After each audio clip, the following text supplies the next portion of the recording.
Hello students, जैसा कि आप सभी जानते हैं कि आपकी बोर्ड एग्ज़ाम काफ़ी ज़्यादा नज़दीक आ चुकी है। ऐसे में मैं आपके लिए गणित का एक बहुत ही महत्वपूर्ण वीडियो लेकर आ चुका हूं। इसमें मैंने गणित के कुछ लॉजिकल प्रश्न शामिल किए हैं, क्योंकि अगर ये परीक्षा में आ जाते हैं तो ये आपको परेशान कर सकते हैं। और यहाँ पे मैं आपको बता दूं कि आपका यहाँ पे तुक्का वाला काम भी नहीं चलेगा, क्योंकि ऑप्शन नहीं है। जैसे अगर यहाँ पे एमसीक्यूज आते हैं तो आप 4 ऑप्शन में से कोई भी एक मन से टिक लगा सकते हैं अगर नहीं बनता है तो। लेकिन यहाँ पे आपको लिखना पड़ता है, तो इसलिए पहले से ही इनकी ऐसी तैयारी कर लीजिए। जो मुझे लगते थे कि ये प्रश्न ऐसे हैं जो अगर आ गए तो आप गलत ना करके आ जाओ, तो इनकी तैयारी आप अच्छे से कर लीजिए। बाकी आपकी पढ़ाई तो अच्छे से चल ही रही है, उस पढ़ाई को आप और बेहतर बना सकते हैं। ठीक है, तो और परीक्षा से संबंधित मैं वीडियोस लगातार लेकर आ रहा हूं, तो वो भी आप चेक कर सकते हैं। तो यहाँ पे जो पहला क्वेश्चन दिया गया है कि सभी खालिस्तान त्रिभुज समरूप होते हैं, तो यहाँ पे आपको भरना है। तो क्या भरोगे? तो अगर आपको पता है तो आप कमेंट कर दीजिएगा, अगर नहीं पता है तो यहाँ पे मैं आपको बता देता हूँ कि सभी खालिस्तान त्रिभुज समरूप होते हैं तो कौन से होते हैं। तो आंसर है समबाहु। तो ये इसका करेक्ट आंसर हो जाएगा। दूसरा क्वेश्चन दिया गया है कि एक ही वृत्त की खालिस्तान समांतर स्पर्श रेखाएं हो सकती हैं।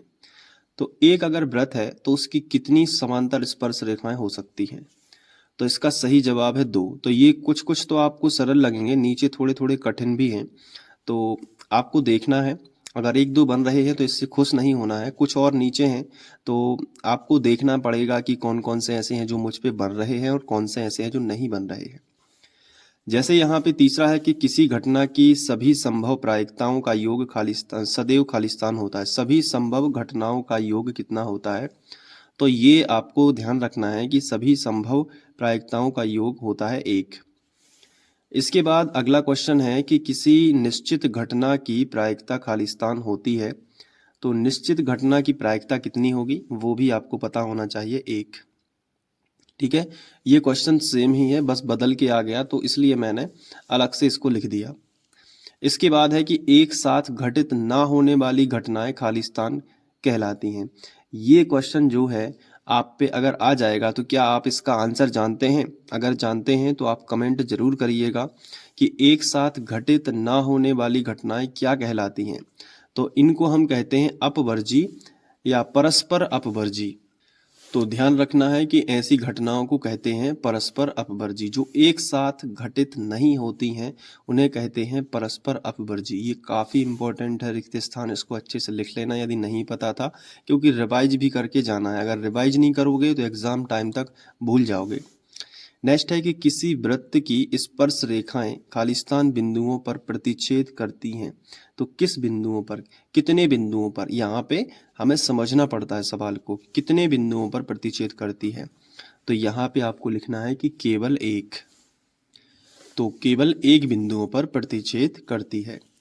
नेक्स्ट है कि हमारी आंख से देखने वाली वस्तु को जोड़ने वाली रेखा खालिस्तान कहलाती है। ये क्या आप पे बन रहा है? हमारी आंख से देखने वाली वस्तु को जोड़ने वाली रेखा क्या कहलाती है?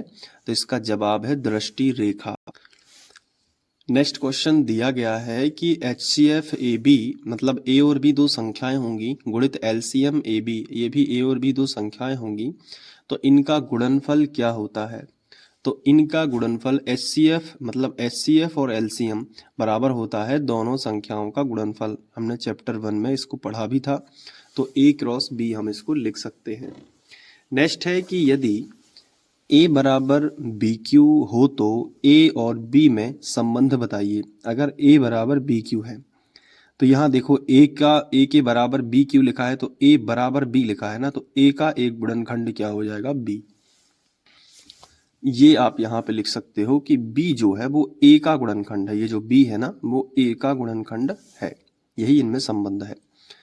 नेक्स्ट है कि किसी बारंबारता बंटन में किसी वर्ग की खालिस्तान उस वर्ग से पहले वाले सभी वर्गों की बारंबारताओं का योग होती है। अब इसका सही जवाब आपको बताना है।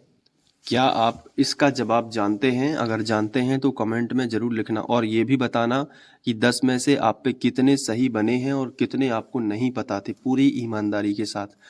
ताकि आपकी पढ़ाई को मैं समझ सकूं। और थोड़ा सा ये भी मैं बताना चाहूँगा कि रिवीजन काफ़ी इम्पोर्टेंट है। इसको बताइएगा क्या है, इसका सही आंसर होगा संचयी। इस तरीके से आपको भरना है संचयी और यहाँ पे भर देना है, यहाँ बन जाएगा बारंबारता। ठीक है, इसका सही जवाब क्या हो जाएगा, संचयी बारंबारता।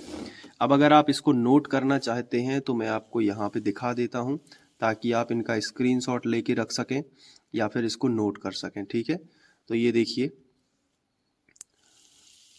यहाँ पे और फिर यहाँ पे। ठीक है, तो आई होप थोड़ी बहुत आपकी हेल्प हुई होगी इससे। और आप नीचे कमेंट में बताइए कि किस से संबंधित आपको और वीडियोस चाहिए अभी का 2024 का जो बोर्ड एग्ज़ाम है उसके लिए। हालांकि मैं काफ़ी प्रयास कर रहा हूँ अलग अलग विषय को लेके।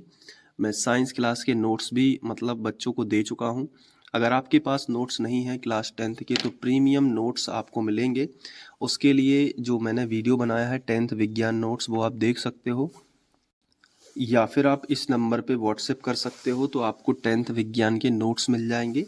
और ये काफ़ी ज़्यादा प्रीमियम है, इसको बनवाने में मुझे काफ़ी ज़्यादा खर्चा भी आया है। लेकिन मैं आपको अध्याय 1 से लेके अध्याय 13 तक के सारे नोट्स, इस जिसकी विशेषता है कि आपको इसमें सब कुछ मिलेगा। आप डेमो भी देख सकते हो वो वीडियो देख के 10th विज्ञान नोट्स जो मैंने बनाया है।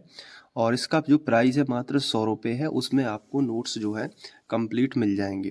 तो आप इस व्हाट्सएप नंबर पे संपर्क करके नोट्स भी ले सकते हो। ठीक है, तो ये छोटी सी जानकारी कुछ बच्चों की शायद इस नोट्स से हेल्प हो जाए। 100 रुपये आज के ज़माने में कुछ भी नहीं होते, लेकिन इससे क्या होता है कि आपका जो है एक प्रॉपर आपको नोट्स मिल जाएंगे, वो भी बहुत ही सस्ते में। ठीक है, तो मिलते हैं नेक्स्ट वीडियो लेक्चर में, तब तक के लिए बाय, थैंक यू।